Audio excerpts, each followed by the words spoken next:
evening podcast apart from what I do because like, I have like all my jobs. Plus, I mean, I got two boys. I got I've got one in college and one in eighth grade going into ninth grade. And then of course my wife. So obviously we have to give them time as well. So I just don't have the discretionary time as much as some others might have to do other shows. So that's why. Well, just on a side note, just to let you know, we are live now. What's up, everybody? Oh, sorry. No, I like that energy. Keep that energy, my dude. But yeah, we're live, and as you guys can see, I have Gandalf the Wise as my guest here for today's episode. And I know this is a Sunday episode, which I don't usually do, so we're probably going to be competing with NFL time, sadly, which means less Iron viewers. Lords too, but Iron Lords, I'm coming for your ass, guys. I'm coming for you, Cognito. All of you guys, I'm coming for you. I'm telling you. I'm sorry. I know Cognito and I are great. King David and I, come on. Well, I'm coming. Look, you have to look at number one to know where you want to be in life. And those my brothers there are number one. So guess what? If you're on top of the hill, you're going to have to fight even harder to stay on top of that hill. And yes, I'm coming for you guys. So there you go. Well, I don't doubt that you're friendly with everybody in this community. I mean, like you're a likable guy with your energy that you put onto your shows. Like you're very funny. You're very energetic. Well, thank you. Yeah. And I definitely get that impression, like when I'm with you on your show too. Dude, look, we're all 40. So we're all adults, okay? 20s plus 40s, 50s, whatever, right?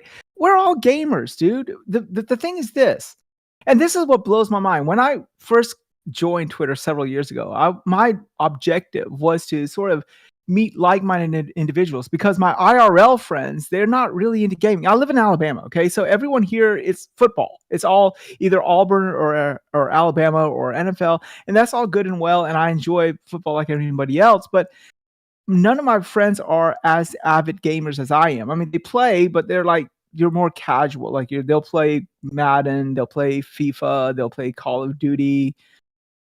That's pretty much it, So whenever I play games like, your God of Wars or your Horizons or Zeldas or whatever, they're like, well, that they just don't know what I'm talking about. So that was my first motivation to get into Twitter. And then when I got into Twitter and try to meet like-minded individuals, I just saw like this really polarizing and almost insulting, toxic environment on all sides of the camp, whether it's PlayStation, Nintendo, Xbox, PC, people, arguing with one another. And I'm like, dude, why are we fighting even though we all have a mutual like, which is gaming? What difference does it make? What difference does it make if I'm watching a movie on beta or VHS? What difference does it make if I'm watching a movie on DVD or Blu-ray? What difference does it make if I'm listening to music on Spotify or Apple Music?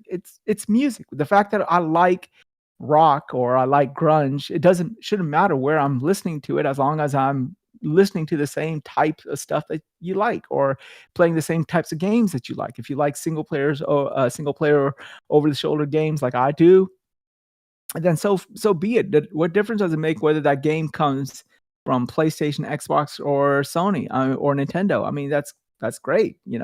Why do you like Zelda? Why do you like God of War? What brings you into it? I think that was my main motivation for doing what I sort of have doing right now, is to sort of like say, hey, you know what?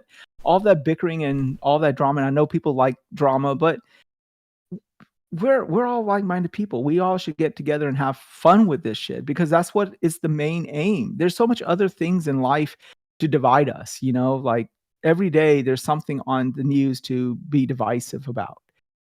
Dude, gaming is something that brings us together, and that is we should sort of embrace that. We should stop thinking about things that separate us or divide us. We should think about things that bring us together as a community, and gaming is one of them. So, yeah. I think I got a sound effect for this speech. But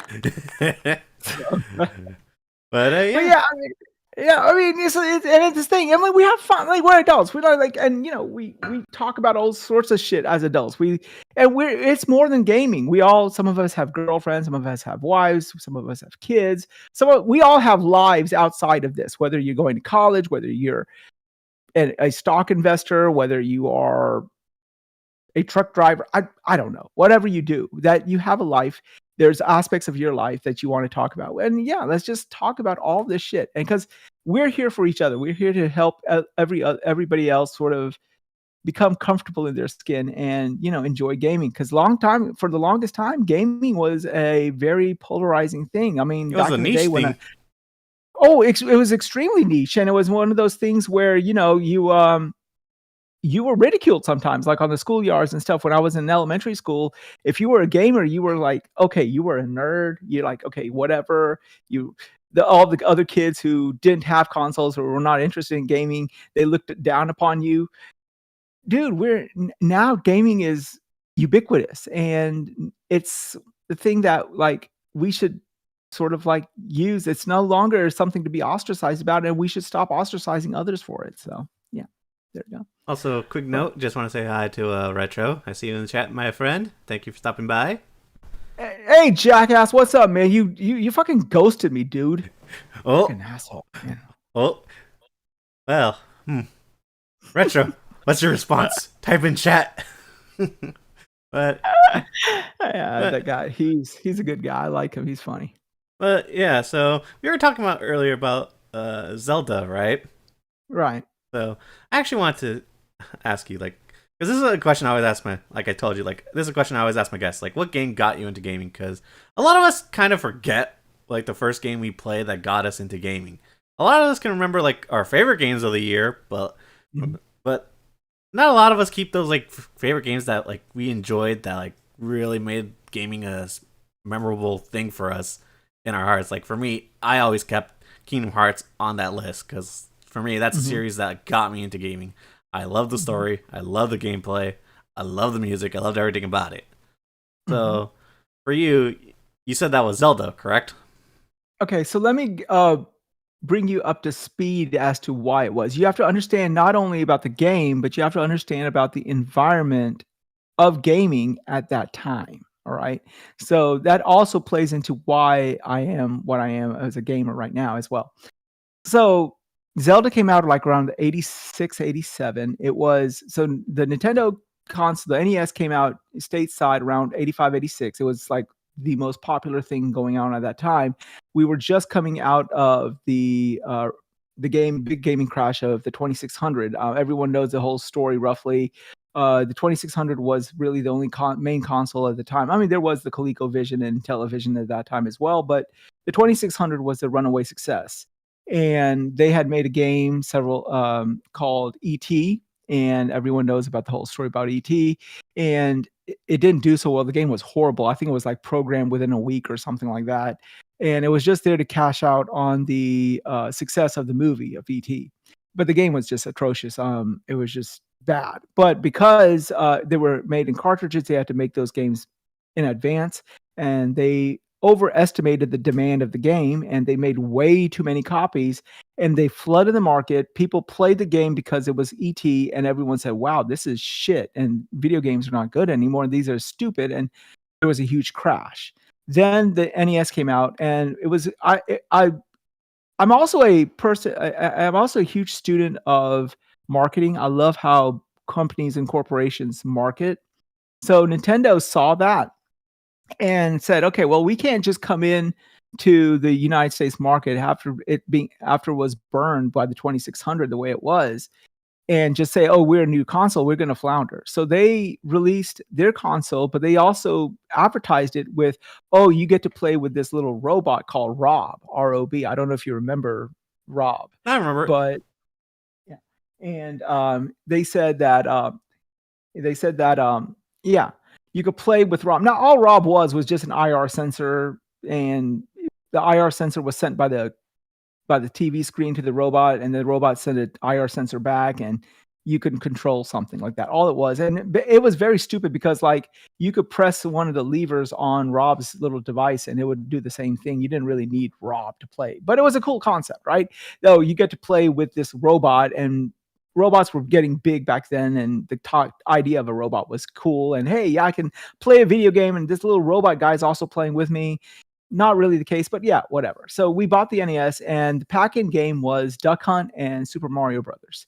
And I remember Christmas, everyone probably has a story like this where they go in, they open their Christmas present, and it's the NES. And we had a great time. It was me, my brother, and my father. We played Super Mario. It was phenomenal because back before then, gaming was like one screen at that time. It was like, say Donkey Kong, you just had the little Mario character go all the way to the top, or Donkey Kong Jr., you climbed up, or if it was like Galga, you shot up all the little bugs or whatever. But Super Mario was phenomenal back in the time because it actually had a story, well, mediocre story. You had to save a princess, and it allowed you to go from world to world. And that was just unheard of, right? This actually had a linear progression. And that was a big deal back in the day. You never had that. If you remember Space Invaders, what the hell was Space Invaders? It was just one screen, and it was just these random little icons that you had to shoot. And then if you shot them all, you got another screen full of another. Yeah, a lot of those old games were based on scoreboards, really. They didn't really have any like story to them. And their primary purpose was to have people put in as many coins into those arcade machines as possible, right? So how best to do it? Well, you keep having them keep regenerating the same screen over and over again, and eventually the player will get tired or will make a mistake. They'll die. They'll put in more quarters, and you'll get more money. Right? That's what was the main objective. But when Nintendo released Super Mario, they're like, well, wait a minute. There's no quarters to be had here because it's a console. They have it at home. Right? So what type of game would transition well? And Miyamoto said, well, give them a freaking story, like a book, and let them do an interactive book. And that's what was Super Mario Brothers to us. And it was phenomenal. I mean, you went to level 1, you fought this main boss, and you thought it was it. And then wait a minute, you saved what you thought was a princess, and they said, nah, the one you're looking for ain't here. Go to the next one, and the next one, and the next one, and the next one. And finally you got it, And it was good. I mean, I'm not saying anything away from Super Mario. Super Mario was a very good game, and probably one of the greatest games for that time, at that time. But then they released Zelda. Okay. Zelda was where things changed. Huge. And back in the day, the two places to get games were KB Toys and Toys R Us. And Toys R Us was interesting because when you would go to Toys R Us, they'd have the little box there. And then in order to get the game, you'd have to get this little yellow ticket that was right below the box. And this yellow ticket, you take it to the front to the cashier. You would pay for it. Your parents would pay for it. She would staple a receipt, and then you would go to this other booth, and you'd give them that little ticket, and then they would give you the game. And then the game would have the big old box, and then of course the cartridge on the inside, and then they'd have like back in the day they used to put like a manual in there to play how to play the game. In fact, in that manual, the first thing that when you open the manual, they said, thank you for buying this game. So they were actually appreciative that we even bought the freaking game back in the day. And it came with posters with upcoming games. And there was a process, right? You had to get the ticket. Then you had to take the ticket to the cashier. Then the cashier, you'd pay to the cashier. Then you take the ticket to the booth. And then the booth lady would open the little screen door and then give you the game. That whole process before you got the game, there was something about that process because you had to go through the process to get your toy, whereas other kids who had Transformers or G.I. Joes or Barbies or whatever the fuck they bought at that time, they just had the toy at the register and they had it right then and there. But when the kids saw that you had a yellow ticket, they saw that you had more, you had something special. You didn't have just a regular Tonka truck or a Hot Wheels car or a Transformer. You were summoned to on high to get something that they couldn't even have access to, right? So there was like this whole mysticism about gaming back then. Right. And there was something special about that for me, at least, and whenever you had a yellow ticket, all the other kids that were in the line saw you and they had that envious look. So it just kind of made you feel like you're like hey, I have this special thing that not a lot of people have. Exactly. Huh. Exactly. And Zelda, when it first came out, it was $69.99, and it was freaking expensive. Because think Jesus. about it, $70 back in the day in 86, 87. If you translate it, it's like close to $125 to $130 today's money. So imagine paying $130 plus dollars plus tax for a single game, back in that time, right? So it was one thing that when my parents found out about the price, they said no fucking way. Okay, no fucking way. So there was no way I was getting Zelda. I went to school that day every day, and I had my friends. They would get Zelda. They had the Zelda. Their parents bought them Zelda, and they would be sitting there talking about, oh, did you bomb this? Did you go give this Dodongo this thing? Oh my God, did you get the red ring? Did you were you able to pass this guy? How did you beat that three-headed dragon? All of that crap, right? They were sitting there talking and having a great time about secrets that were in the game that were not there and everything. And I was just sitting on the side. And I'm like, what the fuck, man? I wish I was stuck with Super Mario. I'm like, God, come on now, It's There like was no real. you guys all have these cool games. I just have this. Exactly. And I like literally like begged. And then my grandma came and from overseas, and she's like, well, I didn't get you anything because I didn't know what to get you. What do you want? And I'm like, I want this game. And so she told my father that to buy the game. And of course, my father, being that that was his son, he was like, okay, yes. So when he went to get me the game was sold out, and I couldn't Oof, get it. that is rough. And it pissed me the fuck off. I'm like, what the hell? How do you sell out of a $70 fucking game? This stuff expensive, man. How the hell? Anyhow, so where the school bus would leave me would be right in front of that Toys R Us. So I would walk, my house was right further behind Toys R Us. So every day I would be dropped off from the school bus, and every day I would go to Toys R Us and ask them if they got other copies of Zelda. And of course they would say no. So one day I got off the school bus, and it was like 3 or 4 days right before Thanksgiving break. I don't remember exactly like the exact date, but I do remember that it was like a few days right before Thanksgiving break, before school gets out for a week. So I go in, and I'm expecting them to say no again, and I was going to walk out. They said, no, we got 5 copies. We sold 4. We're holding one for you because we thought you're going to come in today and ask, and go home and get your money. I kid you not. I left my fucking backpack and Trapper Keeper and everything there and ran my ass there. Ran home, got the money, ran back, got the game. And oh my God, went through the process, got the golden ticket, Willy Wonka style, got the thing, gave them. Then I opened the damn thing. Oh my God. Back in the day, you opened it. Now, not only did this thing have a gold instruction manual, not only did it have a poster with all the other games coming out, but the freaking cartridge was gold. The freaking cartridge was gold. And oh my God, I opened it right then and there. Some of the kids that were looking, they saw like, oh my God, what game is that? I'm like, that's Zelda. And I'm like, oh my God. And then I put it in. Then this is even better because now it wasn't just left and right. It was left, right, up and down. And guess what? You could do whatever the fuck you want to do. You don't have to go into that cave and get that sword. You could just walk around. You don't have to go to the first dungeon. You could go wherever you want. You have to save the princess, but there's no rush. That was unheard of back in that time. You had a story, but you didn't have to follow it.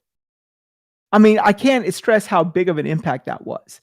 And when I saw that, when I said, hey, I can do whatever the hell I want to do, and I can do it whenever I want to do it, that's what had me on day one. You know what's surprising to me, like to hear how mind blowing that must have been for you, because like I grew up in the PS2 to PlayStation 3 era, so I kind of am used to that as being the norm. Right.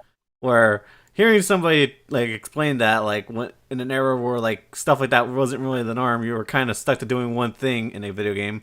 Like for Mario, just keep going, walking across the screen until you save Peach. So. Right. Yeah, that is quite a different perspective when you hear it like that. Well, even Mario was groundbreaking because you have to imagine, before Mario, there was no left and right. There was no saving anything. There was just a screen. Yeah. Mario was the first that gave you multiple screens back to back to back, So yeah, I mean, and this was huge. I mean, I remember when I was playing my first run through Zelda was I got the wooden sword, and then I went around and after overhearing what some of my classmates were saying back all over the schoolyards, I started doing some of those little secrets, and I was able to get the white sword before I even tackled the first dungeon in Zelda. And I was just so OP in the level 1 dungeon because I had the white sword. Because you're supposed to get the white sword after like a level 2 dungeon, because then you'd have enough hearts to actually lift it up.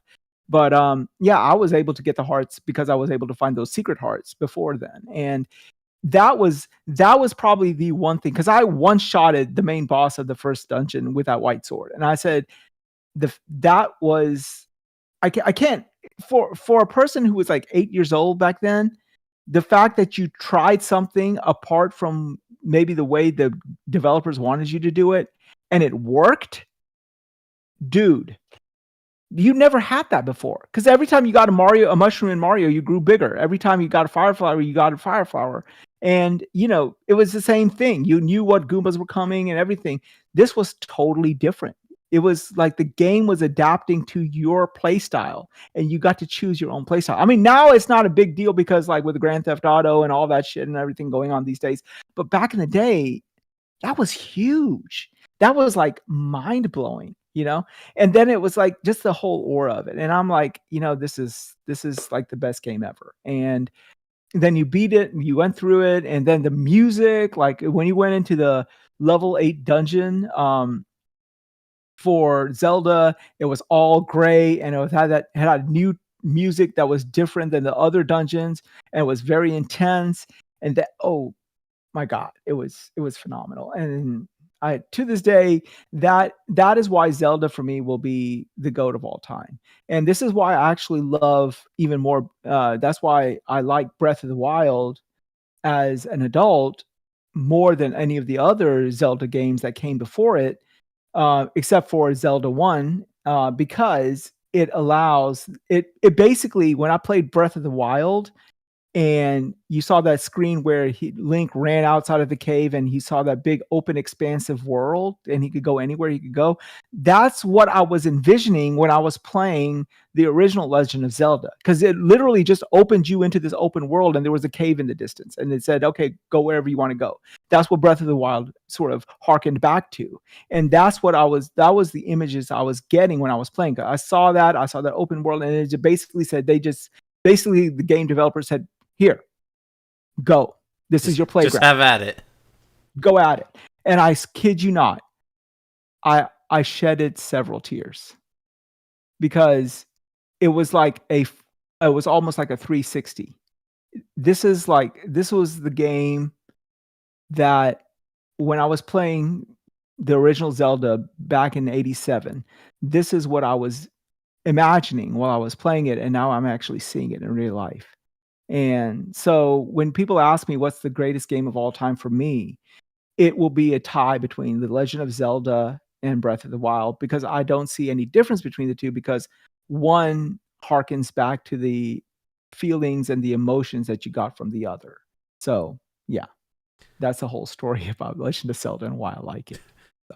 Not gonna lie, I'm actually surprised a bit about the process that you went through to pick up games, because like for me, like now, like you kind of take for granted that like now it's a lot more easier. You just go in, pick up the game off the shelf, tell them I want it, and then give them the money.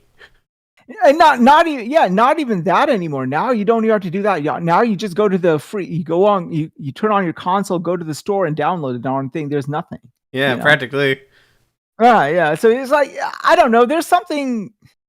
And people always ask me, like, isn't it just more convenient for you to do downloads and codes like that? I'm like, yeah, it is. But at the same time, I like my physical copies because, again, I'm a sucker. I'm a nostalgia whore. Okay, I think we all are. And the process of paying money, getting a physical copy, I know that my physical copy that I got is just a freaking DLC. And it's not even the full game. And 20 years from now, if I insert that disc in anything that even is playable, it's still going to have to connect to some online server to download the rest of it. I know that. It's just that, this is what I grew up with. This experience as gaming, this is what sort of gravitated me towards gaming. And this is why I still think that I'll always be a physical game owner as long as they make physical games because of the process. So You yeah. know, same for me. But that's mostly because like when it comes to like games, I know I'll enjoy it. That's what I'll buy a physical copies. And if it's for games that I don't really care about, I'll just buy them digitally. To be honest, but like when it comes to my favorite franchises, I will still collect them because I like to look at the box art. I like to have the physical discs, like the art on the discs too. I just like the visuals of it all. You know. Time Uh, ago when they first did that was the fact that when they got rid of the instruction manual, yeah. I miss that because there was a lot in those instruction manuals. Back in the day, they were Even though trying to even make though some of them are basic as hell, because like yeah. some of them didn't even have colors. They just were the words and that was it. They didn't even have any But visuals.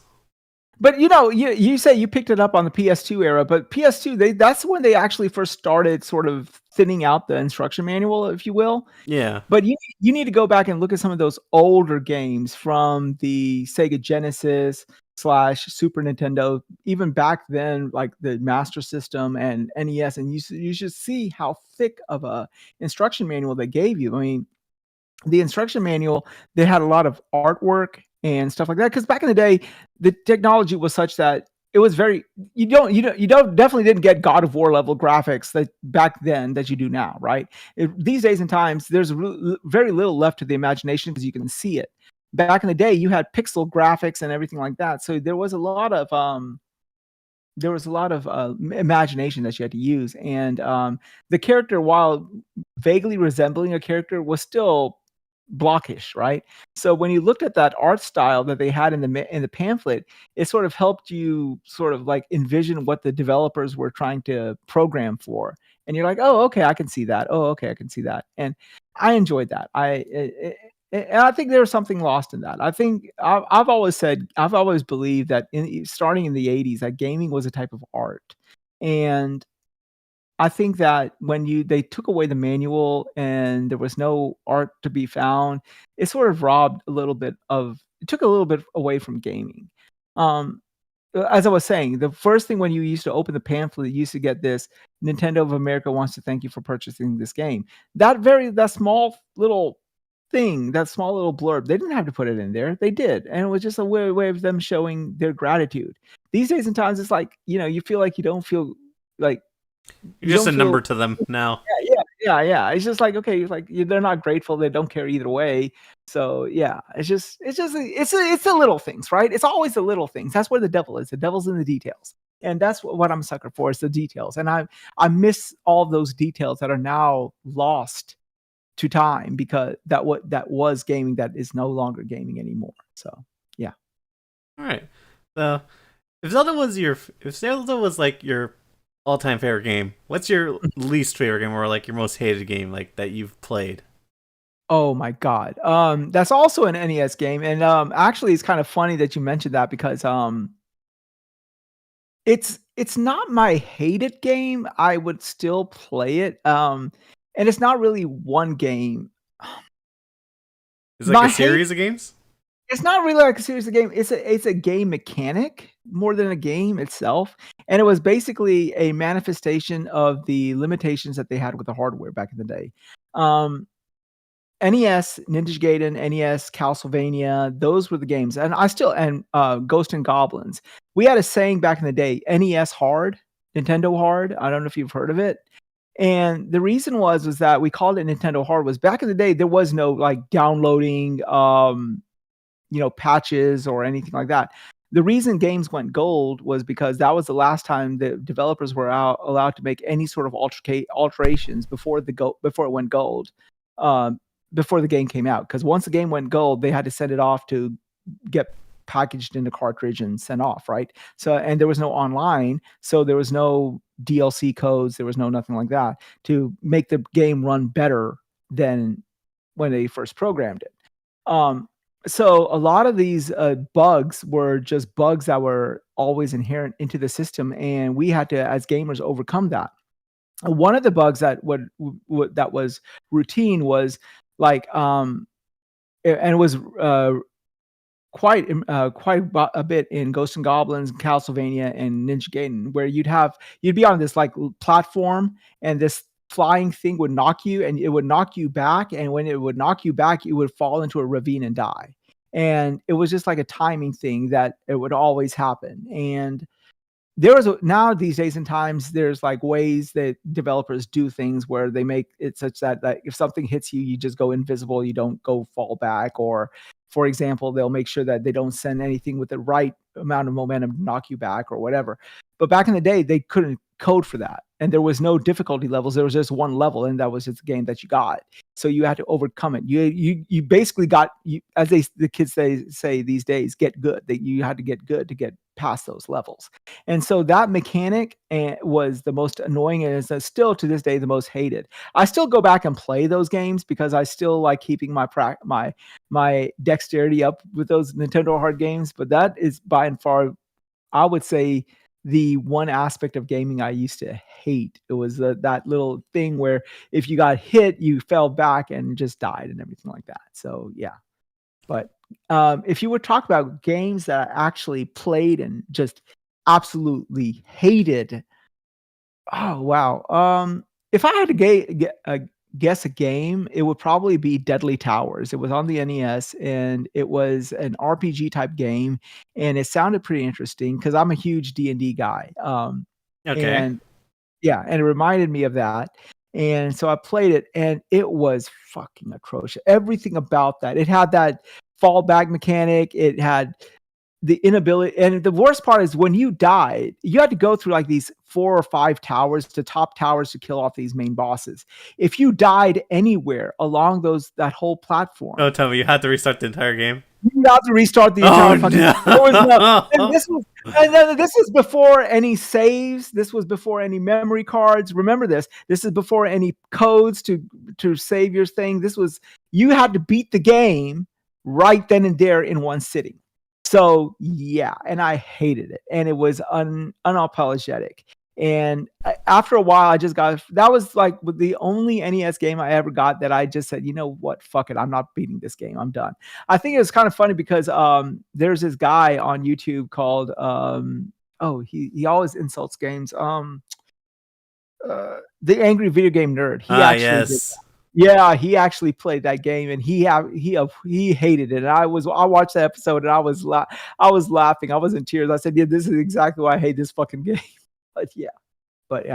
So Jesus, that must have been brutal. it was Especially because games back then, I've heard the horror stories of how hard they were back then. Oh yeah, that's why they called them Nintendo Hard, because it was like you either got good to get past that level, or otherwise you're just stuck You're at just that level. fucked. Yeah, I mean, I remember back in the day, Punch Out came out, Mike Tyson's Punch Out, right? And like I remember I got to the World Championship circuit. There was this guy named Soda Popinski. I could not beat him to save my fucking life. And all my friends moved on. They saw what's the guy's name? Super Macho Man. They fought Sandman. They fought Tyson. And I was stuck with Soda, and I was so fucking frustrated. And all my friends used to just joke on me. They're like, so you're stuck in Soda, aren't you? Huh? So you still not figured out how to get past. I'm like, shut the fuck up, guys. So, yeah. But yeah, man, it was good. I mean, it was fun. I mean, it was. I wouldn't change. Let's put it this way. I think that the kids growing up in gaming these days, there's something that they're missing. And it's that whole environment of gaming. You have to understand, the kids these days, my kids, they're growing up in an environment where gaming has always been there. Yeah. I've grown up in a time where gaming grew up as I grew up, and that is a different situation to be in. And you saw the growth. And this is why I don't hate any console. I like all my consoles to an equal extent, because I saw the progression. I saw where it was and what it is now. I mean, think about it. Like, people hate on Starfield or whatever. There's people on one side of the camp hating Starfield and other side of the camp loving Starfield. But I remember, like, this game Can you this game, I remember, like, I'm playing this game right now, and I have to keep reminding myself, I keep thinking about this game. I say, "You know what? If somebody showed me in '87 that this is a game that I'd be playing in 2023, I wouldn't fucking believe them. There's no fucking way. I can go to 1,000 planets. True enough, not all everything has anything to do, but the fact that I can even go to a fucking 1,000 planets, it's it's mind-blowing. And then those planets have things to explore. There's biomes, there's, flora, there's fauna, there's spaceships, there's things that you can design with your spaceships. You could do resources that it was unheard of. It was unheard of. And I mean, I would not my 7 or 8-year-old self would not have believed that gaming would have gotten to this level. So, yeah.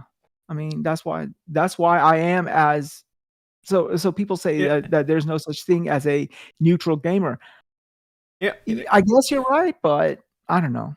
You know what's kind of funny about that? I have my dad actually grew up in that same generation, like with this SNES and the Genesis.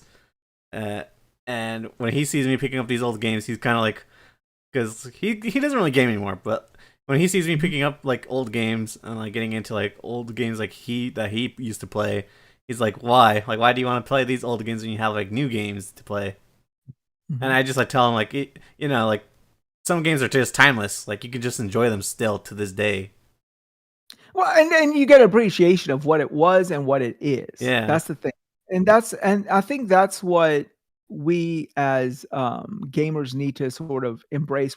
I am a huge proponent of game preservation because you get to see it. I mean, just the couple of weeks ago, I had my little boy play Excite Bike on the NES, downloaded it on his Switch from the Virtual Console, and that was the motocross game back in the day, Excite Bike. And the fact that you could back in the day, they allowed you to even create your own course, which was for that time a big deal because hey, you could create your own ramps and you could create your own jumps and everything, and then you could play it. Wow, what a concept, right?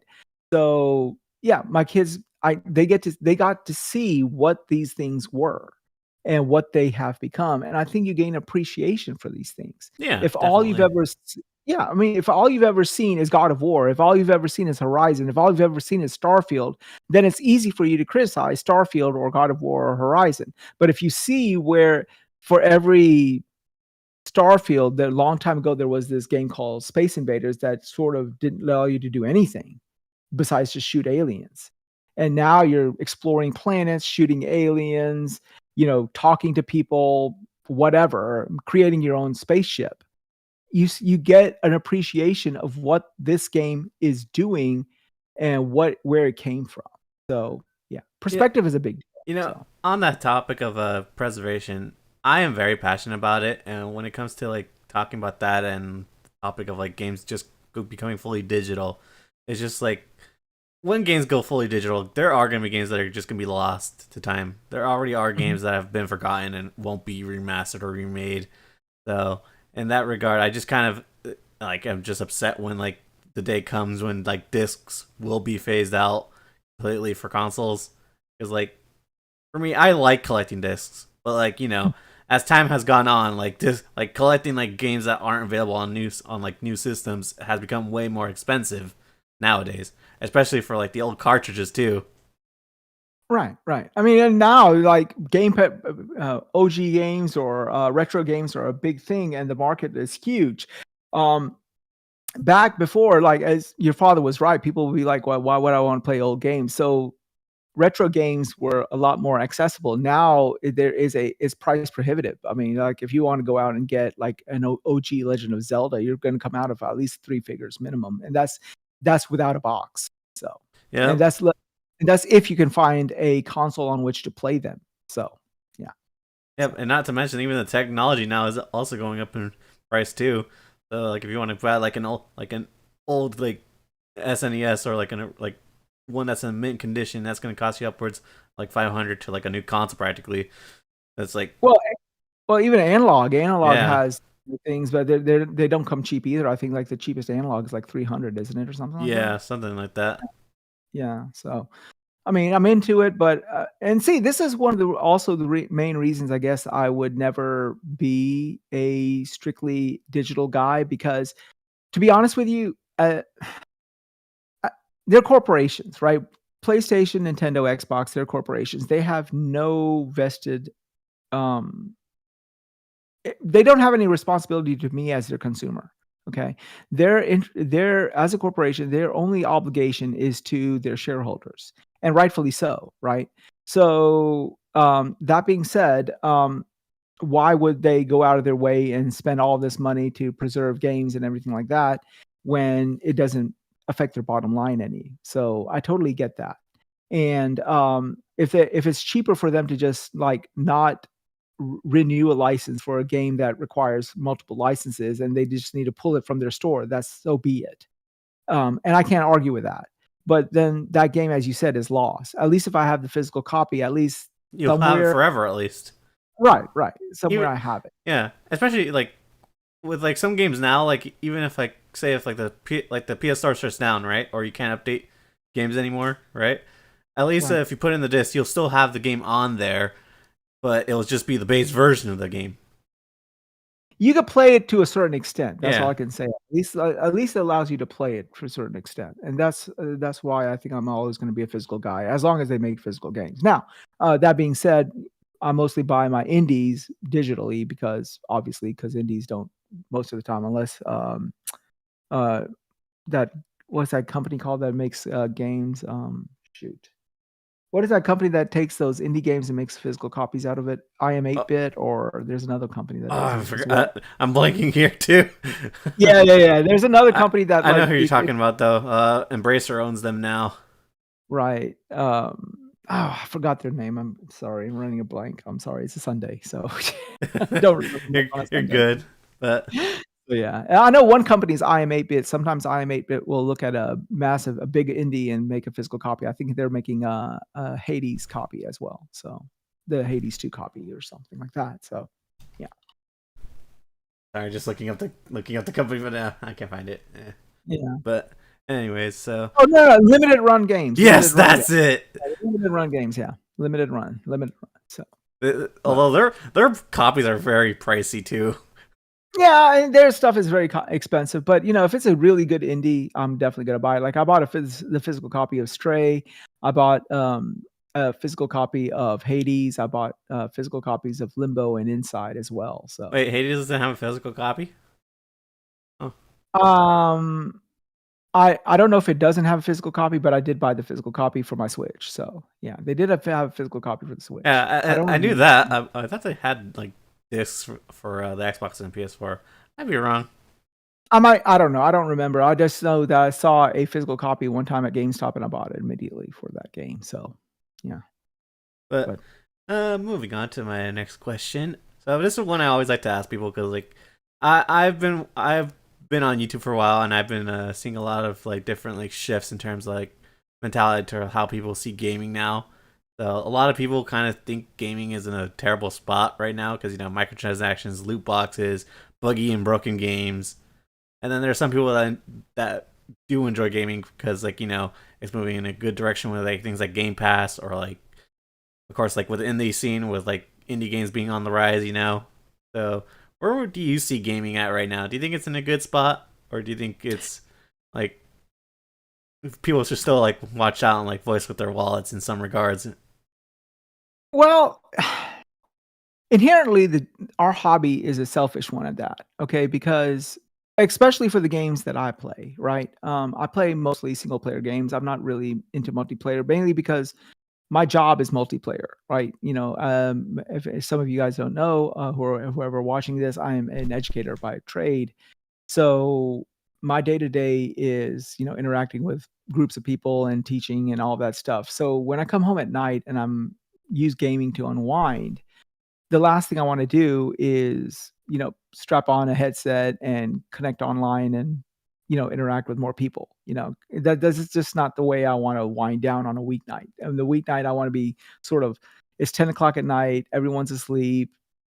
I want to be left alone. I just want to be immersed in a story and forget it. Right. So the games I play, especially, are very selfish in nature type game because it's just one on one.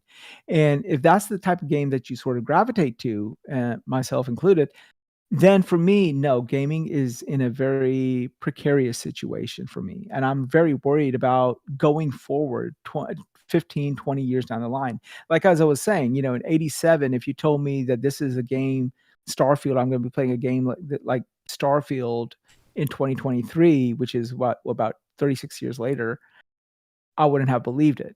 But now I'm looking at, okay, I am 48 years old now. It's 2023. 20 years from now, I'm going to be 68 years old. What type of game am I playing? And number two, more importantly, am I even going to be playing games at that age? Because will I have anything there for me? And the way things are going, it just seems that the single player experience is now sort of being relegated to the backseat. And because it's just more lucrative to do multiplayer games. And again, it's a corporation. They're there to make money. If a single player game only gives them one avenue of making money, whereas a multiplayer game gives them multiple avenues of making money, no wonder they're going to go for that. But for my part, I don't like those games. So what do I do? So either I embrace those multiplayer games or live service games, or I don't game, or I go back and play the games that are in my catalog that I know are good. And that's what I'm feeling. I feel like, 20 plus years from now, it might be something where you might get on occasion a single player game, but it will be a unicorn as opposed to a regularity. You're saying like in a future where there's mostly multiplayer games, live service games, just Right. as a common, and then like Well, here's your single player bone. Exactly. And I mean, Jim Ryan even came out and said it. He said, okay, they got like what, 20, or they said they got 20 new live service games in development. Yeah. But none of those interest me. I want to play your next game. In addition, games have gotten so expensive that there's no more experimentation. The experimentation is sort of left to the indie guys. So I do like my indie games because they give me the itch that I used to get scratch when I used to buy games for my NES. So back in the day with the NES, games were a lot easier to code for. So you got games of different avenues. You got your Super Marios, you had your Zeldas, but then at the same time, back in the day, you also had your shooters, you had your Excite Bikes, you had Punch Out, you had Ring King, you had all these other types of games that back in the day that were good. So different types of games and different types of stuff. Here, the games are getting so big that if they're going to make a single player game, they're going to go back and put it to a established franchise. Like, okay, if you're going to invest multi-million dollars in a game, are you going to invest multi-million dollars in a new IP, or are you going to take God of War and make a sequel, and with at least with that pedigree, you're going to get a certain amount of sales. Yeah. Does that make sense? Yeah. So that is also another thing that bothers me. That games, because they've gotten so expensive, they've gotten bigger, but at the same time, they've gotten smaller at the same time because you're getting the same games over and over again. I mean, if you look at it, Sucker Punch. That's kind of why I enjoyed the PS3 generation, because there was a lot of risk then, because a lot of studios are creating like these brand new IPs at like a massive scale. Like Sucker Punch went from doing Sly Cooper to doing Infamous. Right. I mean, and you think about it. If you look at Naughty Dog, Naughty Dog went from doing Spyro, doing Crash, to then Jak and Daxter. Yep, and then Last of Us. Or no, and then it was Uncharted, and then Last of Us. Then Last of Us, right? So there was a lot of risk taking involved. Now it just seems like Last of Us 2, Factions. It's the same world over and over again. There's nothing new there, and as a gamer, it frustrates me. Okay, as a business owner, as a person who's into finance, I understand it as well. Like, why would you want to invest multi-million dollars in a new IP when you never know if it's going to take? So I think a perfect example of like that mentality is Activision with Call of Duty, since like most of their studios are just making Call of Duty. That's practically about it. Right. Or I mean, like if you look at Xbox, they got one company, one development house that does only Gears of War, or Yeah. one development house that does only Forza and all that other stuff, right? So, do you think that the Forza guys could probably come up with something else? Maybe, maybe not. But then they don't want to take the risk because these games are cost so much money. They're like, well, no, let's just stick with your wheelhouse. So, yeah. Also, real quick, just want to say hi to Nelson Gaming in the chat, and also Wait, did Nelson just put a thumbs down on what I just fucking said? I think I saw that earlier. I was like, wait, why is there thumbs down? Nelson, read between the fucking lines, okay? Read between the fucking lines, okay? There you go. But also, what's up, Double Shooter? I I see love you in the it. chat, and I see you too, Farb. But yeah, you see, I kind of in the same boat as you. Where like I'm very precarious about like where it is now. Like, yeah, I'm supportive like the indie scene. I'm supportive like the single player, but I still know like these companies want to go into a multiplayer only direction, or just in a place like where people like me and you can really enjoy single player games. Right. I mean, and it's getting good to be more and more like that, right? Like now they're doing single players, but it's co-op. So yeah, technically you can play it single player, but it's not really single player to get the real the real experience. It needs to be co-op. It's kind of like Diablo 4, right? Diablo 4 was, oh, it's a single player game, yeah, but it's not fun until you play And it with a group of people. also, I see Far So bringing up the point that the Farza guy is making the new Fable. Do you mean Turn 10 or do you mean Playground turn Games? 10, Okay, turn 10, turn 10, yeah, turn 10. yeah, Yeah. because that does get a bit confusing because they both do Yeah, yeah, yeah. Forza. Right, no, I mean turn 10. I mean, like, I think turn 10 could probably, if they wanted to, maybe make another genre of gaming, Or but maybe a new probably, racing game, like a new. or I would love the turn 10 people to make a game like Wipeout. I would love to see their take on Wipeout. Actually, on this topic, I actually kind of miss the old Rockstar. You want to know why? Because Yeah. like they had a bunch of brand new IPs that they had created, and now a lot of them are just gone, and it's just Red Dead and Dude, GTA. dude, they made a table tennis game. That game was good. Oh, Did you remember that table tennis game? That I've for never played it 360? myself, but I've heard of it. I heard it was good. It was very fucking good. It was good. I was like, when they first announced it, everyone was like, what the Hamilton hell? is what? When you're like, what the hell? Are you gonna be drinking afterwards, or like, is there like when you win it, do you get to fuck a hooker or something, or like what it is, right? But when everyone played it, they're like, wow, that's a pretty good game, actually. So yeah, You see, I enjoyed like their other games. I enjoyed Midnight Club. I was a big fan of Midnight oh Club. yeah, oh To yeah, see Midnight that Club. I franchise would just love to see another one. yeah, to see that game shelved, I was just upset. Like, please return to it, Rockstar. I want it so bad.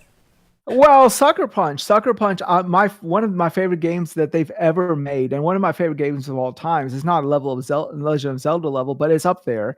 Is Sly Cooper. I love the Sly Cooper series. I like the art style. I'm a huge cell shaded art style fan, and I loved everything about that game altogether. But I can't play any of their Sly Cooper games because all the Sly Cooper games are, I think, PS3 level, and unless I'm going to stream it from PlayStation Cloud service, I can't play it. So, and they're not making any more Sly Cooper games. So, and that hurt me when they said that they don't have any plans for another Sly Cooper. So, Except that multiplayer one. But yeah, I bet you that's gonna get shut down after a while. let's not talk. That's not even a Sly Cooper game. We're not even going to talk about that one. I heard that was actually pretty fun though. I don't care. I'll take your word for it on that fucking one. Okay, I'm not going to take your word for that. Yeah, Sorry. you and the rest of the Crash Bandicoot fan base.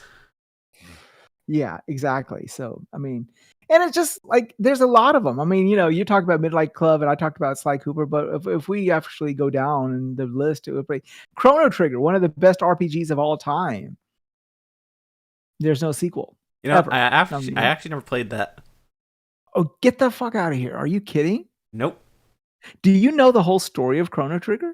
I only know like bits and pieces of information, like about the plot. Dude, no. I'm not talking about the story of the actual game. Nobody gives a fuck about that. That's just a game. But I'm telling you the story behind why that game is, like, for RPG fanatics, the GOAT. Okay.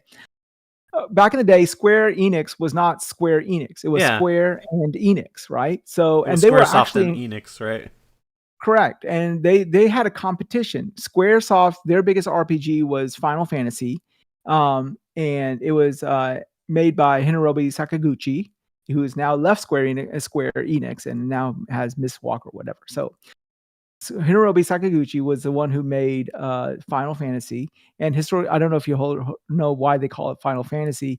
Square was on their last legs, and Sakaguchi, who was the CEO of the company, he said, "Okay, we're going to make one RPG, and we're going to make this phenomenal RPG, and this will be the last game we'll ever make. If it flops, we're closing our doors." So that's why they called it Final Fantasy, because it was their final game apparently. Now But you see, I never knew that. That's actually pretty interesting.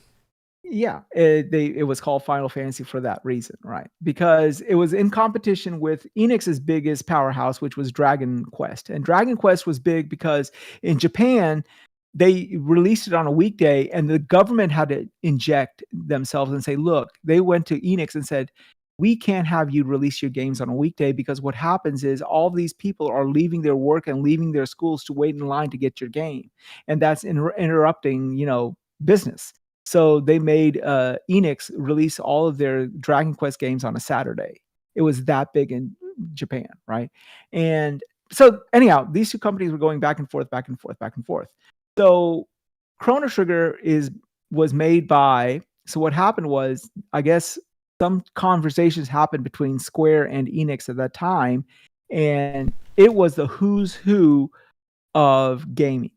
They took the musical composer of Final Fantasy, Uematsu, and they took the art style made by Yoshikado Amano, and they took the main developer, which was Hironobu Sakaguchi, and they partnered with the Yuji Horii, which was the guy who did all of the art, who did all the programming and all the stuff for Dragon Quest, and Akira Toriyama, the guy who did Dragon Ball, the artwork for Dragon Ball, and the artwork for Dragon Quest. Oh, wow, okay. I didn't know it had this many influential people in it.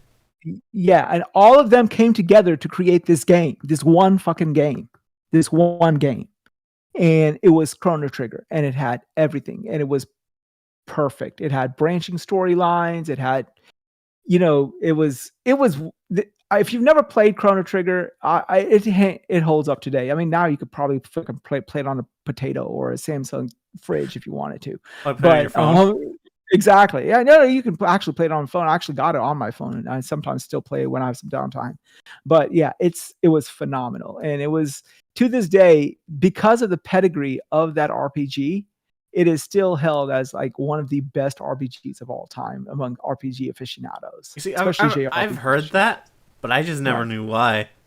Yeah, it had the who's who of it in there. So yeah.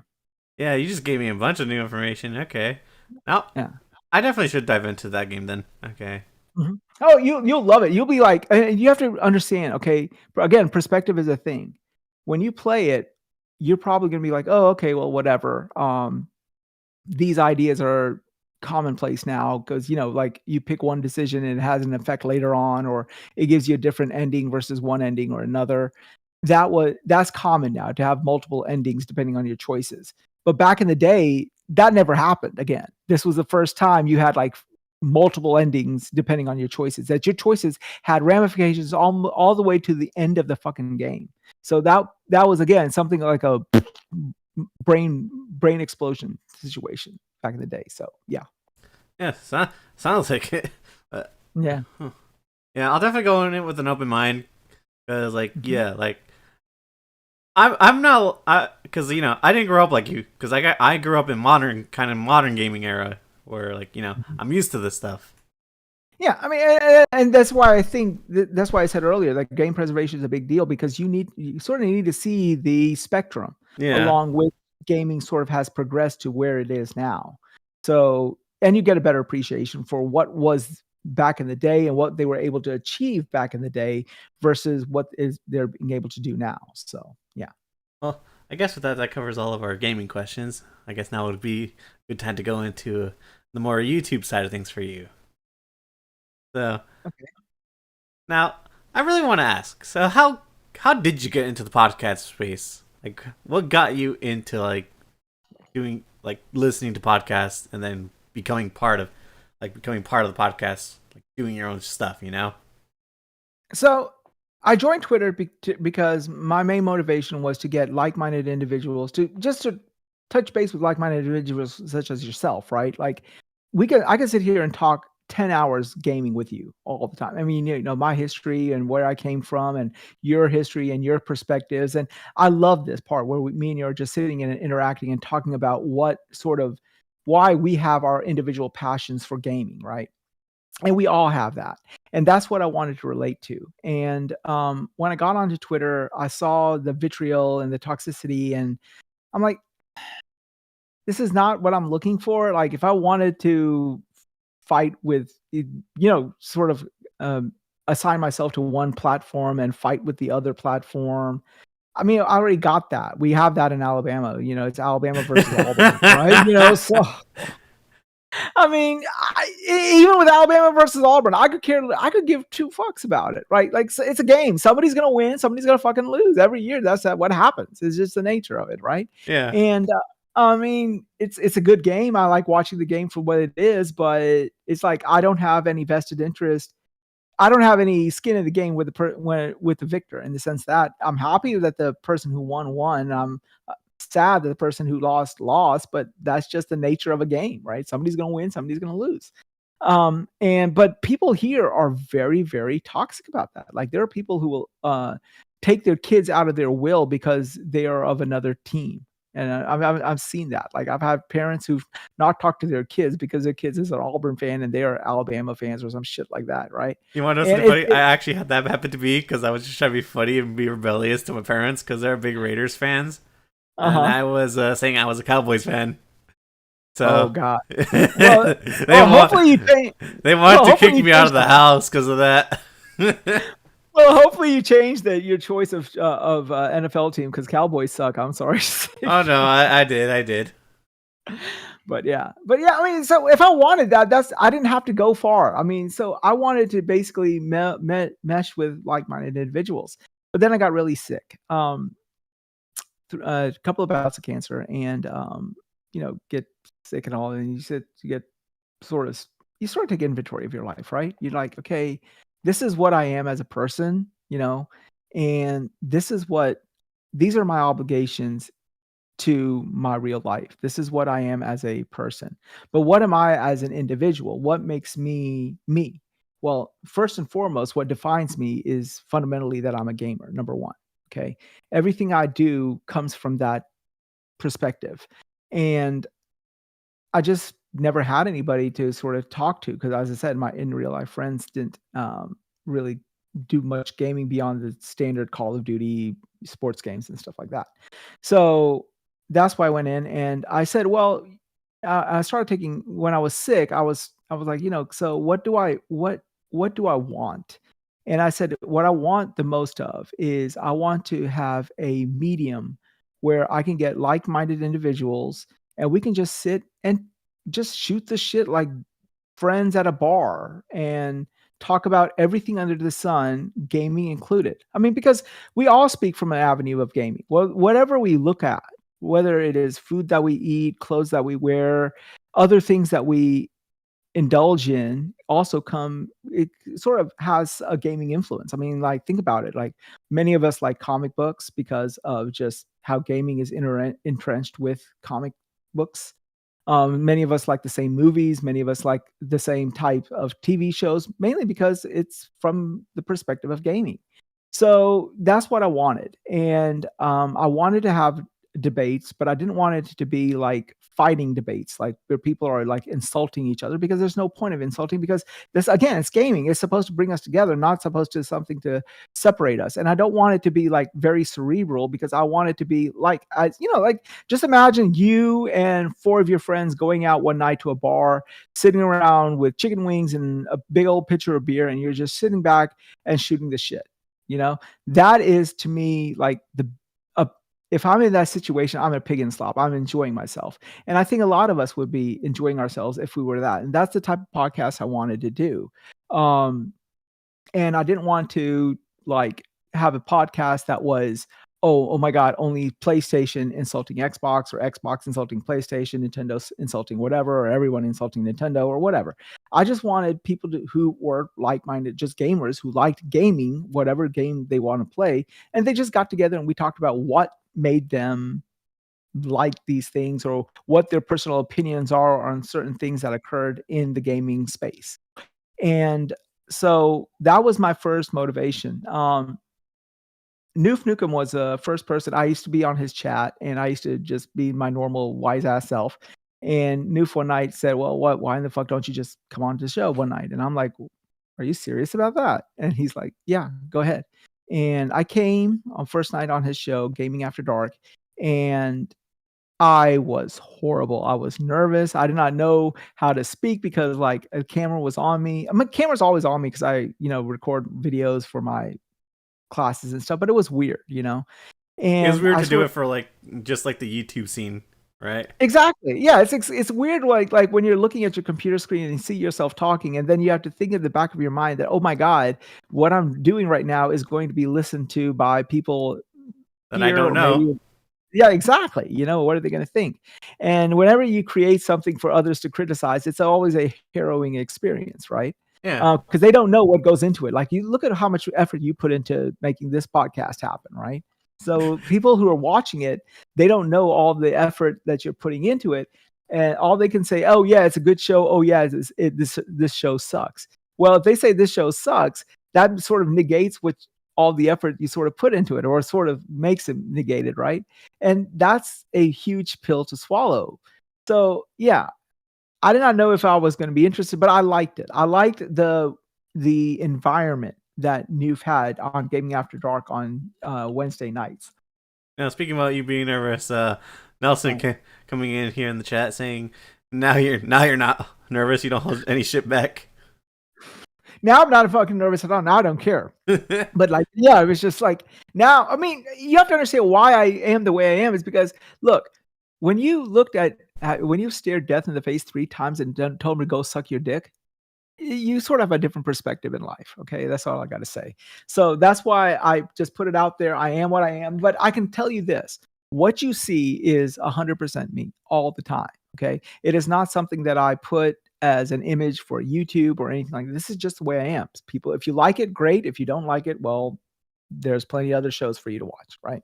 So yeah, I mean, and that's what I wanted. I wanted to do a podcast like Gaming After Dark, where people would just, it would be like an unwind. People could come in, feel comfortable in themselves, feel comfortable in the chat, feel comfortable in the podcast, and just say what comes to their mind and just have fun. Just relaxing and maybe get a perspective that they maybe did not have before the podcast, right?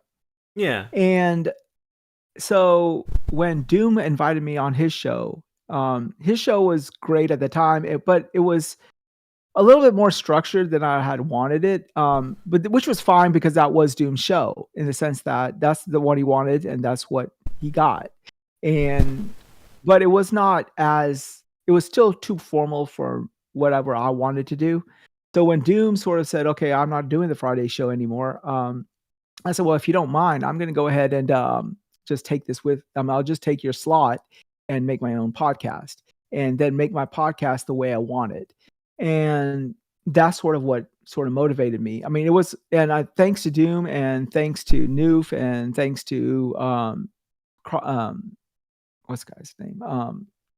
Mooch and all of them for giving me the inspiration, because I looked at all of theirs. I looked at Iron Lords, I looked at Mooch's, I looked at Boom's podcast, I looked at Retro Renegades, I looked at all of their podcasts, and I took the best of all and sort of made my own out of it, right? And one thing I wanted to do was, okay, I didn't want to have too many opinions on one side. So when I chose my panelists, I said, because I'm not going to do a podcast like you're doing where it's just one-on-one. I wanted to have like a group of friends getting together. So when I chose who I wanted on the panel, I wanted to choose them with their own individual biases, if you will. Like, all my panelists are gamers through and through, and they play on all platforms. But of course, everyone has their own box or whatever that they sort of gravitate to. So you have Cerebral, who is a little bit more on the Xbox side, but then you have Supa, who's a little bit more on the PlayStation side. Bushido again Xbox, and then for example Loke, who's more PlayStation and stuff like that. And yeah, I mean, and that's the whole situation. So that being said, when I got the panel together, I said, "This is what I want to do. I just want to have a situation where all of us are just getting together and shooting the shit." And I think I've established that. And we're only 10 shows in officially. We just started our 10th show Friday, and we're growing good. We have 186 subscribers, and we're doing. I mean, is it the best in the world? But hey, no, it's not. Is it anything that anyone even would care about? Probably not. But for me, every one of those 186 individuals actually are willing to watch my podcast. That means a lot. And I'm And one of those subscribers. well, I appreciate it, and I really do, and I say, and I'm thankful for it because I know you guys can watch it anywhere, but I'm hoping that the camaraderie and the real love that we have for each other, even though we may have differing opinions, comes through, and and also the fun that we're having and joking with each other, and I just want it to be. Go I ahead. think the enjoyable moments for me when it comes to watching your show are those like moments where you're just talking shit with each other, just like cracking jokes and all that. That's just like, But that's where the heart is, really. and that's what I want. I just want to, it's a Friday evening. Everyone's coming off from work, and nobody wants something too taxing on their brain. Everyone wants to wind down so they get their weekend started right. And so, what better way to do that but get together with a bunch of people, like-minded friends, and sit back and talk shit about stuff that's irrelevant. And I mean, like, even when I started the podcast, I do give out that, as you know, because been on the podcast, I give out that little hierarchy list of what I'm going to talk about, the set list. My thing is, hey, if we get to every topic, great. If we get to even just the first topic, great. If we get to no fucking topic at all and the show just meanders into some other avenue, fuck it, so be it. That's what we're going to do. We're going to talk about this shit. We're not going to talk about this shit. It's just a way for us to just get together and be a community of just like-minded gamers, maybe with a little bit of a different opinion, so that we can sort of express our own personal venue. And it gives all my other panelists a avenue to express their own opinions as well. So I think that's great because, like, I think what a lot of podcasts are missing is like that they're just too serious. They don't really have any comedic efforts. Oh, sure, some people do try to be comedic, mostly the hosts. A lot are just too serious. There's no enjoyment, really, no real entertainment. Yeah, I mean, it's just like, okay, and I know they're successful. I mean, I'm like, Boom. I was watching Boom. I'm actually a member of Boom's panel of Boom's podcast for the longest time. Same thing with Retro Renegade. Same thing with Crossfire. Same thing with every other podcast that I watch. I am actually a member and I pay for that. But some of their shows, like, that's what I looked at. I looked at each individual show individually, and I said, what is the best part of that show, and what can I learn from that show that I can incorporate to mine? I liked Boom's structure, but then Boom's structure is a little bit too structured. So I said, okay, I like his structure because he has a set flow of things, but I don't like the rigidity of his set. So I took the structure and I said, okay, well, what else do I like? Well, I liked Crossfire's back and forth debate. Well, back in the day, a couple of years ago, Crossfire really did have a lot of dissenting opinions, and that's what it really was called Crossfire, because you had Xbot and Xbot, who was a Xbox fan, and you had, of course, Crap. Back in the day, he was a PlayStation fan, and then you had other people who came in and were on either sides of the platform, and there was a real good debate going on. But then sometimes it got to the point where it became insulting. And I said, well, no, that's not what I'm looking for either. I'm looking for that debate, but not that insult. So I said, okay, how do I sort of structure that?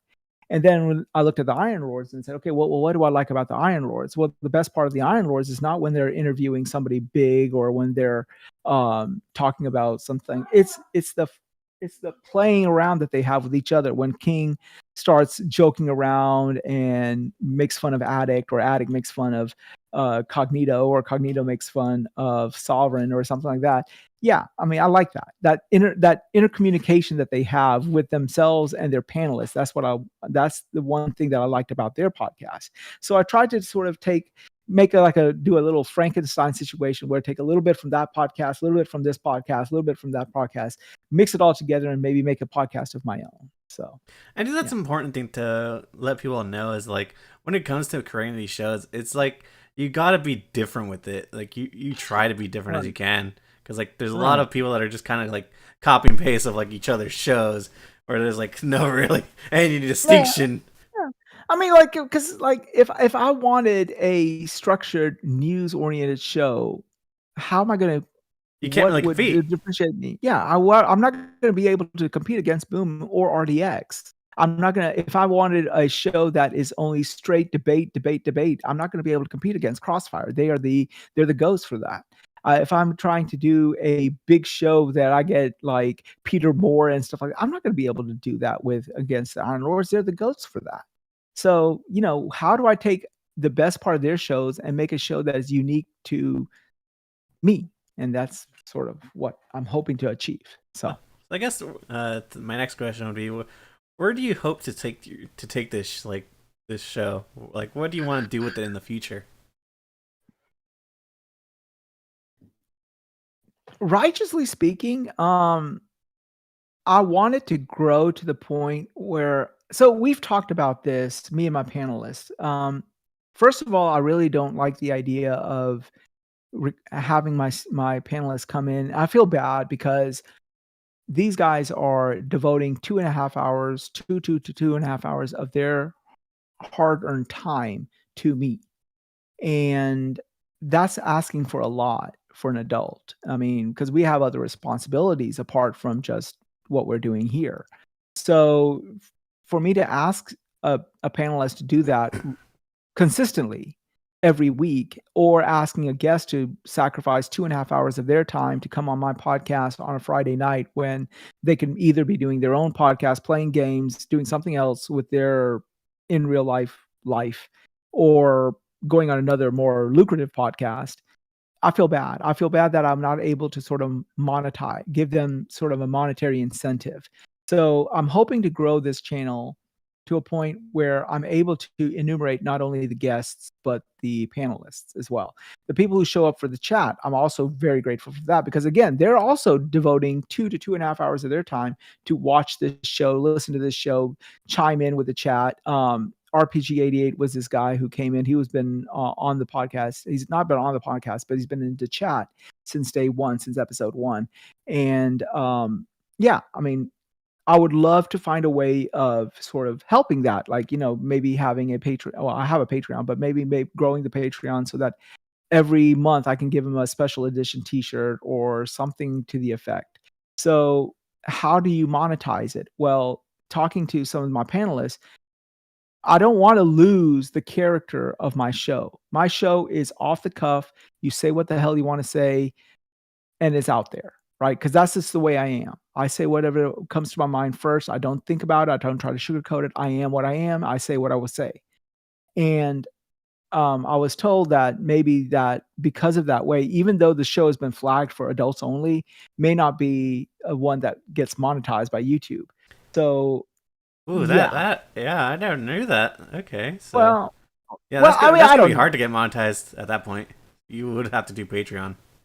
Well, yeah, that's why I set up the Patreon, and I'm also working on the merch. I'm actually in talks with Graphic God to see if I can get everybody avatars, and we can make shirts out of the avatars and everything like that. Some logos that we can do, so we can do some T-shirts and everything like that as well. So between the merchandising and the Patreon, hopefully we can get enumerated to the point where I can actually help, sort of help pay some of my panelists and the guests and everything. And I want to go out of my way to help in the sense that, like, if I have the money that, like, for example, if Cerebral or whoever, I'm just saying Cerebral just off the top of my head, say Cerebral needs a new mic, at least we have the money that I can get him a mic because he's actually working for my podcast, so he needs a mic, so that would be a business expense. So I would do that.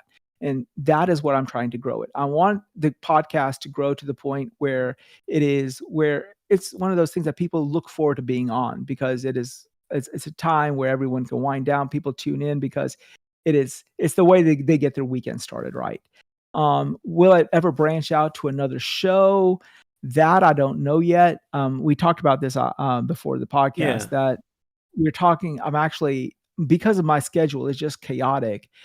It's very hard for me at this point in time to see um, me have any other avenue besides Friday evening, unless it gets to the point where it's so lucrative that I can sort of just take drop what away. you're doing and focus on Right. this.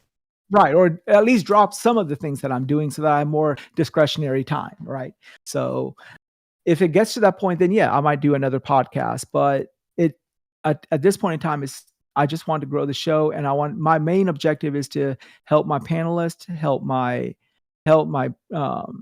guests, and help the people who show up at chat. I just want to show that, 'cause see, I'm grateful. I'm grateful that I'm alive. I'm grateful that I'm here, and I'm grateful that I have been surrounded by a bunch of people who have embraced me. I mean, Retro Renegades, they all embraced me. They didn't have to do that. Uh, Iron Wars, they embraced me. Mooch and them, they embraced me. Boom and them, they embraced me. They didn't have to do that. And this is like, hopefully, I can get this show growing to the point where I can now start giving back to the community to the point where, like, I can show how grateful I am for having been given the privilege to have my own podcast and being enumerated for it. And yeah, I just want to be able to just give back. I want to, like, optimally speaking, I want to do something where I can, we have enough money where I can go and buy a bunch of consoles and give it away to the impoverished kids here who would normally, like, people who are in kids who are in family courts or stuff like that, or kids who do not have like stable homes and they can't afford a PS5. Maybe we can do something of that nature. These are the things that are my dreams in life, to be able to give my passion of gaming to and spread my love of gaming to everybody around me in one way or another. And I'm not just saying that because I'm just trying to do lip service.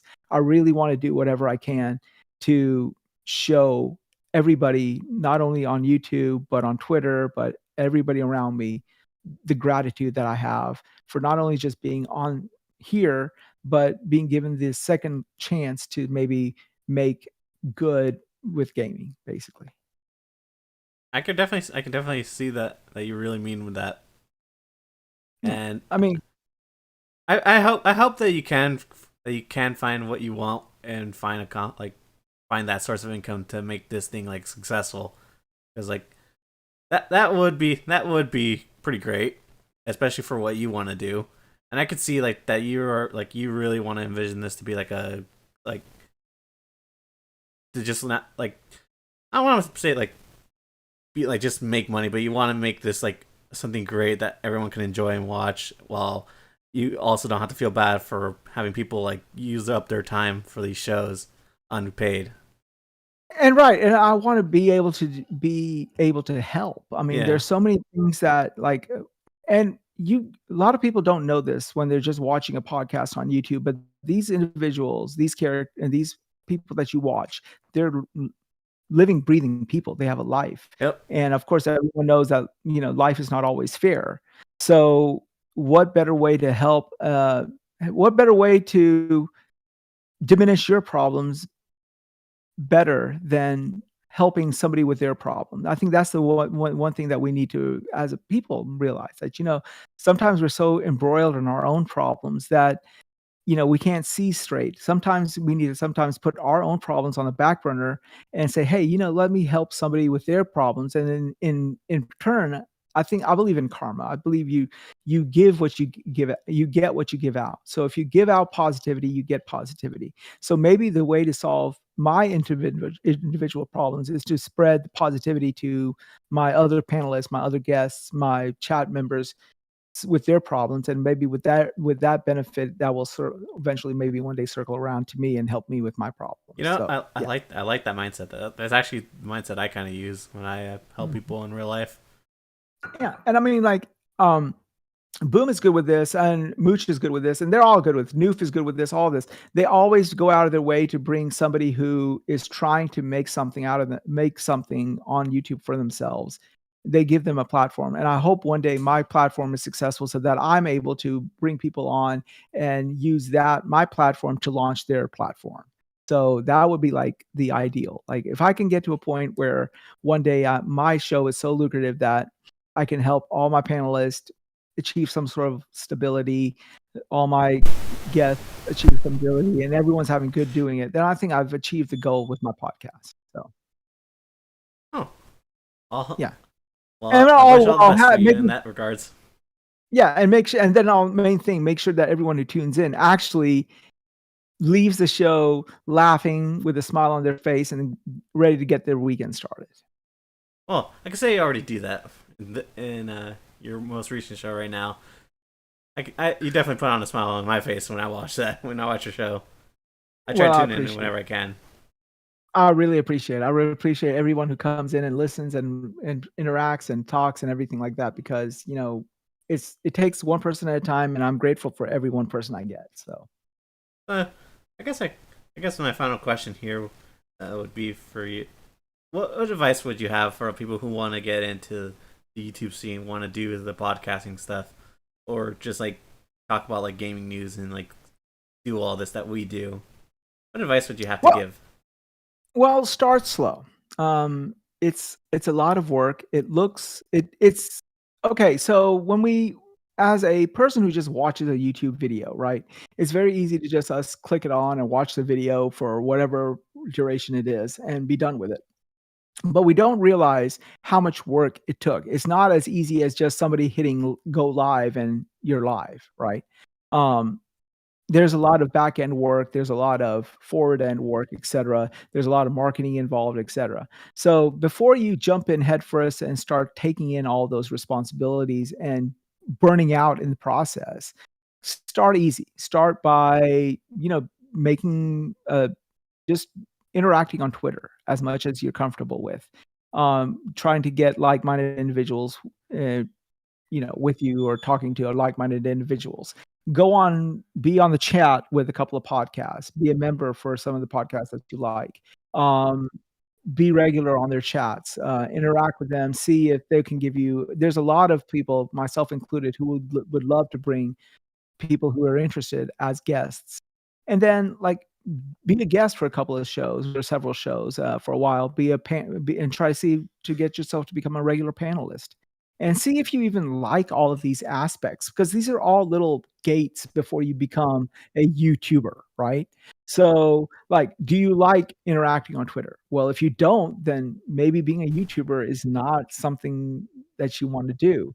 Do you like interacting with chat? Do you like talking or being on a panel where you have a camera looking at you and you're interacting with people, etc.? Do you even like that? Well, because if you don't, you're definitely not going to be a good YouTuber, right? Or you're not going to do well, or you're going to burn out with YouTube. So just make sure you go through all the stop gaps to make sure you like every aspect of it.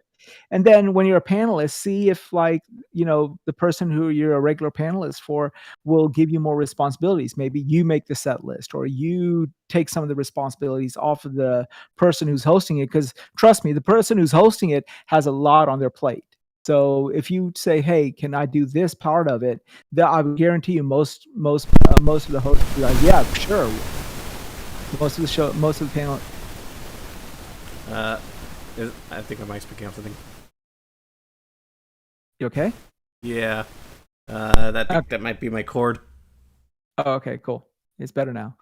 But so just go through your stop gaps, and then if you become a regular, just see if you could take some of the responsibility. See if you like even doing any of that stuff, and then go look at a bunch of podcasts because again, if you want to be a YouTuber in today's society, it's not gonna be like you're gonna go live and the next thing you know, you're gonna have like 8,000 views or 8,000 subscribers or anything like that. It's gonna be a long drawn out process. Like, for example, I know this is going to be a long drawn out process. We're just 10 shows in, but and there are people who've been doing it for years. So I'm like, it's going to be a long slog. And it's one of those things that if you're looking for a quick ROI, this is not the scene. This is, you make sure you inherently like what you're doing before you do it. So I can inherently say I look forward to my Friday night shows because I look forward to talking with Loke and joking with Darth and joking with Cerebral or having fun with Super or something like that. I look forward to that. That's like,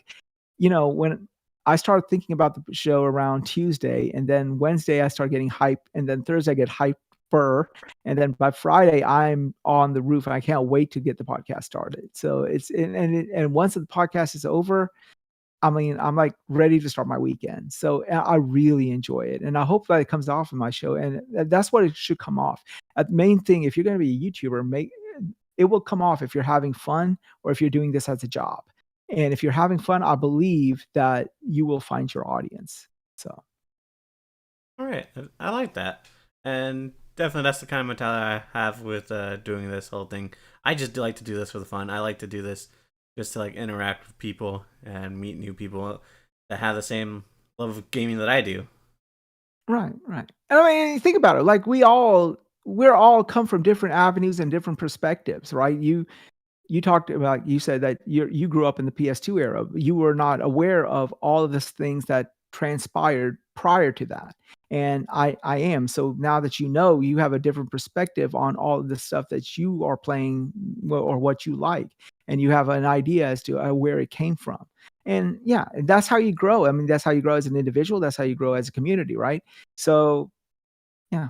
So the more you interact with other people, the more perspectives you get, and the more you sort of like appreciate all that you are. I mean, look, guys, look, we are very fortunate as gamers because we don't have there's some really bad stuff out in the world right now. There are people who can't make ends meet. There are people who are being ostracized or jailed by their governments and stuff like that. There's a lot of things that are wrong with this world. The fact that we can play as we're sitting here talking about gaming. We are in a very lucrative or not lucrative, very generous situation. Okay, we're very fortunate. So it is incumbent upon us to, sort of like spread that love that we have for this thing, because the more kindness, the more positivity that you spread, the more it comes back to you, and the world is in dire need of it. So main thing is, if you're going to be a YouTuber, your primary purpose is to spread positivity, not negativity, because the world does not need any more of that. Well, I guess Fire here in the chat makes a good point. If you want to go, grow fast on YouTube, you can just be a fanboy on Twitter or YouTube. Yeah, well, see, that's the thing. That's one of the things that, like, the thing is this, right? There's a lot of people who will change who they are to meet the YouTube algorithm. Yep. And but you see, then it's what you're looking for. Are you looking to make like YouTube your primary source of income? Then maybe you might have to sort of bend whichever way YouTube wants you to bend. But I'm not interested. I got a job. I got a career outside of this. This is something I do as a hobby. This is something I do as a passion. If it gets enumerated for it, great. If it doesn't, so well, fuck it. If it doesn't. So, but make sure that you're having fun. I can see myself for 20 years from now still doing this, even though I might not ever make a dollar out of it. And I think that's the mentality you should go into. A lot of people should go into this because, like, you're not gonna make money right away. So it's like, don't go into it thinking you're gonna make a profit. And and to be honest with you, that's the way it should be for anything in life. If you're just looking at it, oh, it's a paycheck, then eventually you're going to burn out. Yeah. Plain and simple. If it's a paycheck, then if you don't have the passion for it, then don't do it. And that's also going to show to your viewers too. Like, oh, you're just in this for the money. Okay. There's no point in watching you then. Right. And you ask me, what do I see myself? Well, if I get the money, it's not that I want to pocket all the money and go and drive a Lamborghini or something like that. I literally want to use my avenue, my money, to do more, like help more, because that's what I think it is. It is incumbent upon me as a gamer, being in a position that I'm in, to take how fortunate I am to be in this situation and spread that fortune to other people, if you will. So, all right. I guess with that, Gandalf the Wise, how about you let people know where they can find you? Yes, you can find me, Wise Old Gamer with a Z, not the S, because some guy, I don't know, some guy on Twitter is copying my name for some reason. I mean, how pathetic is your life, dude? I'm a math teacher. If you're copying me, oh my god, that means your life is worse than mine. Wait, Anyhow, is there actually a uh, copycat? there's no S at Y is S. So yeah, I'm a Wise with a Z, Wise Old Gamer on Twitter, Xbox, PlayStation, Nintendo. Wise Old Gamer with one word. Yeah, and also you can find me every Friday evening at 6 p.m. Eastern on Wasted with Wise. So with my panelists Darth Praxis, Cerebral Paul, Triple, Loke, Jim, and oh my god, I forgot somebody. Supa and who else? Darth Praxis, Cerebral, Loke, Triple, You keep and so forgetting and people triple. come in. Yeah, I got triple. I got triple. Oh, I said triple. Yeah, I said triple on all of you them. might So, got everyone. and Mr. Bushido, yeah, when he can. And again, even with my panelists, I tell them, look, you know what? Life comes first. If you can come one week, if you can come every Friday, great. If you can't because life happens, I understand. So, yeah, Well, I appreciate you coming on here, Wise, and I'll definitely put all your links in my description after the show uploads. So yeah, great, and great. Well, thank you for having me on. This was awesome, and I really liked it. And thank you for making the time accommodation for my stupid schedule. So, of course, and it definitely was worth it because like you're definitely an entertaining person. So I think having you on was definitely worth it. well, I'm the man who brings the icky and sticky. So there you go. Ew. Well, with that, guys, hope you guys enjoyed the stream. And I'm not too sure who I'm going to get on for my next show because I'm going to be working around my new schedule I have for classes. So I'll keep you guys updated. And also, hope you guys enjoyed this new setup. I had this during the last episode, but I am going to be posting a poll seeing which one you guys like in terms of for the background of the podcast. So keep an eye out for that. Please vote. I really want to know which people prefer. And zero interaction is not helpful. Yeah, zero interaction is kind of weird. Like, what do I do now? Yep, it's like aiming in the dark. It's like, okay, I'm just gonna throw a dart at it, see what works. Yeah, exactly. And oh yeah, if anyone's watching this and is interested in doing some editing, please reach out to me because I do want to start doing some videos. I just don't have the time to edit it. So if you are listening to this and you are interested in editing, or would you like to even experiment with editing before you do YouTube or whatever, let me know. And we can sort of touch base and see if you can help me out. Well, with that, guys, hope you guys enjoy the rest of your day, and peace. Peace.